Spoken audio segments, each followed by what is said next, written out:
DOT, ECE, ISI, Snell, SHARP, FIM और पता नहीं कितने सारे सर्टिफिकेशंस होते हैं हेलमेट के। आखिर ये सर्टिफिकेशंस हैं क्या? इंडिया में आपको मेजॉरिटी में हेलमेट्स में 3 सर्टिफिकेशन मिलेंगे, ISI, ECE और DOT। अब इनमें से सबसे इंपॉर्टेंट वाला जो है वो है ECE। ये क्यों है ये मैं आज आपको बताता हूँ। ये जो टेस्टिंग स्ट्रक्चर है ये बहुत कॉम्प्लेक्स है। मैं आपको एक आउटलाइन दे रहा हूँ बहुत सिंप्लीफाई करके, सो इसमें डिटेल्स मिस होंगी। Very soon we'll do a technical video also, but अभी के लिए आपको समझाने के लिए I am going very easy. ISI जो है वो इंडियन सर्टिफिकेशन है। अगर इंडिया में आपको कोई भी हेलमेट लीगली बेचना है तो उसका ISI सर्टिफाइड होना जरूरी है, होमोलोगेटेड होना जरूरी है, मतलब यहाँ के हिसाब से वो हेलमेट फिट है, ये गवर्नमेंट डिसाइड करती है। Now there comes DOT। DOT stands for department of transport America. It is a self certification method.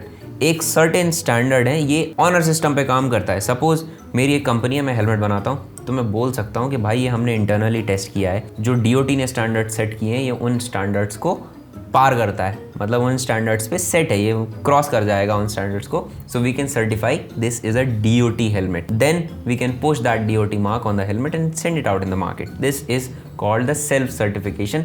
You don't have to answer to any specific agency. इसका एक और फेस भी है जो अक्सर हेलमेट मैन्युफैक्चरर्स ECE से कंफ्यूज करने के लिए यूज करते हैं। As a helmet manufacturer you can go to a third party agency and उनको आप अपना हेलमेट देते हैं, उनको पैसे देते हैं, उनसे बोलते हैं कि भाई साहब ये आप हमारे लिए टेस्ट कर दीजिए। जो टेस्ट रिजल्ट आते हैं उनको आप बेसिकली पब्लिश करते हैं अपने पोर्टल्स पे, अपनी वेबसाइट पे। ना पहले सुनने में तो ये बिल्कुल करेक्ट लगता है कि यार हेलमेट तो टेस्ट हुए हैं, अब वो लैब में कहीं बाहर टेस्ट हुए हो या किसी थर्ड पार्टी लैब में टेस्ट हुए हैं, क्या फर्क पड़ता है, टेस्ट तो हुए। I tell you the major problem with it and why this is basically DOT for the brands. In this condition, brand has full control of this situation because जो लैब उन्हें हायर करनी है, पैसा भी उन्हीं को देना है, हेलमेट भी उन्हीं को भेजना है। Usually the sample size of the helmets is unknown, randomization is not there. A brand can cherry pick a helmet, वो एक स्पेसिफिक हेलमेट बना के, बढ़िया सा मजबूत सा हेलमेट बना के, they can send it to the specific lab, get it tested, get the results. Even if the lab is correct, there is always a chance.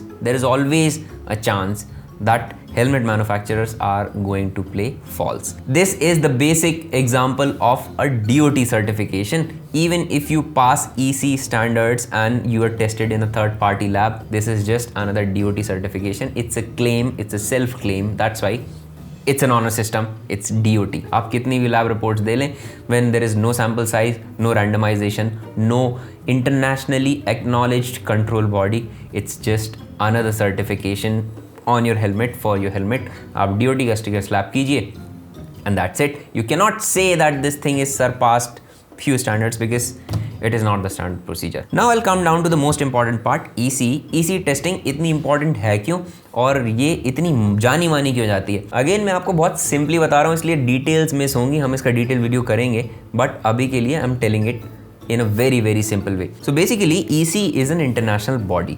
ये पूरी दुनिया के हेलमेट्स टेस्ट करते हैं and this test ensures that everything that they test is regulated by one single authority. ECE के लिए helmet test कराने के लिए आपके पास होना चाहिए एक हेलमेट का बैच एंड उस हेलमेट के बैच से ECE यूरोपियन कमीशन जो है वो चूज करता है random helmets to test. These are retail helmets being sold in a country because number of helmets on this random sample is too big. Companies usually refrain करती हैं बहुत सारे specialized helmet बनाने से क्योंकि उनको पता नहीं है कि कौन सा helmet select होगा और कब select होगा and this specific test happens at ECE labs in Europe. It is not happening in India. There is no lab to certify for ECE 22.06 standards in India right now. That is why ECE is important. It's like an invigilator. जब आपके exam में बाहर से external आता था तो सबको डर लग जाता था कि भैया अब तो जो हमारे यहाँ टीचर बैठे हैं ये टीचर कुछ नहीं कर सकते, बाहर के लोग आ गए हैं, ये लोग अपन को एग्जाम देंगे तो अपन को बच के रहना है थोड़ा सा, इसीलिए टीचर भी चीटिंग नहीं करवा पाते थे. This is the same structure that ECE follows. So if a helmet has an ECE certification, इसका मतलब है कि वो एक स्पेसिफिक बैच टेस्ट से होके गुजरा है, एक इंटरनेशनली अक्लेम्ड बॉडी के थ्रू होके आपके सर पे जा रहा है. तो be sure to wear an ECE helmet and DOT and ISI helmets को जितना हो सके अवॉइड कीजिए. जो भी ये क्लेम करते हैं कि ये हमारी टेस्ट रिपोर्ट है and we surpass these standards and that, it's just another DOT. You guys are smart enough to understand the difference between me calling my दही सबसे बढ़िया and गवर्नमेंट आगे जब टेस्ट करती है और फिर आपको कहती है कि भाई साहब इसमें मिलावट है, तो फिर आप क्या करोगे? एक और बहुत सिंपल सा एग्जांपल देता हूँ। नाउ फर्ज कीजिए कि मैं दही बेचता हूँ, मैं बोलूँ कि मेरा दही सबसे बढ़िया है। बगल में एक टेस्टिंग लैब है मेरे दोस्त की, मैं जाता हूँ वहाँ, मेरे दोस्त की नहीं भी है, मैं जाता हूँ वहाँ, मैं उनको अपने दही का एक सैंपल देता हूँ जो मैंने बेस्ट दही निकाला है, अपना महीने भर की मेहनत से बढ़िया सा बनाया है दही, और उनको दे दिया। मैंने कहा आप टेस्ट कर दो, भले ही वो लैब फेयर है but the results are altered. जब गवर्नमेंट का इंस्पेक्शन आता है, औचक निरीक्षण जिसको बोलते हैं, सडन इंस्पेक्शन बोलते हैं, वो आता है आपको बिना बताए, आपके यहाँ से उठाता है सैंपल, और फिर पता चलता है कि भाई साहब ये कहानी थोड़ी सी अलग है। बट व्हाट इफ़ आपकी पूरी दुकान ऑलरेडी इस टाइप से चेक हो चुकी है कि भैया ये जो हेलमेट है ये पूरा का पूरा बैच रखा हुआ था, एंड अथॉरिटीज़ आई, उन्होंने चेक किया, हमारे यहाँ सब बढ़िया निकला। That is EC and DOT for you. अब तो EC हेलमेट्स भी 3-4-5 हज़ार रुपये से स्टार्ट हो जाते हैं, तो भाई साहब EC पहनिए, DOT और ISI को अवॉइड कीजिए। If you have any questions, you know what to do, drop down a comment. Take care and ride safe.